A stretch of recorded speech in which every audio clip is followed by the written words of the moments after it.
زانیہ کی معافی۔ تب یسو کوہ زیتون کو گیا اور صبح سویرے پھر ہیکل میں آیا اور سب لوگ اس کے پاس آئے اور وہ بیٹھ کر انہیں تعلیم دینے لگا۔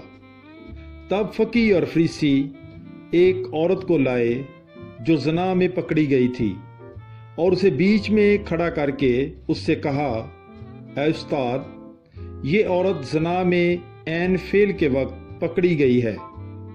موسیٰ نے تو شریعت میں ہمیں حکم دیا ہے کہ ایسوں کو سنگسار کریں، پس تو کیا کہتا ہے؟ انہوں نے یہ اسے آزمانے کے لیے کہا تھا تاکہ اس پر الزام لگانے کی وجہ پائیں۔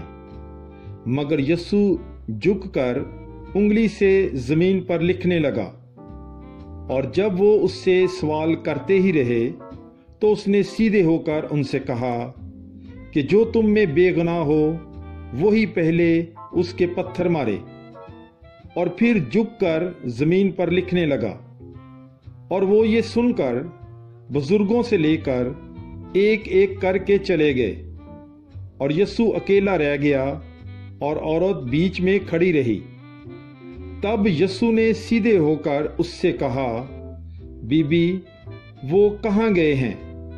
کیا کسی نے فتویٰ نہیں لگایا؟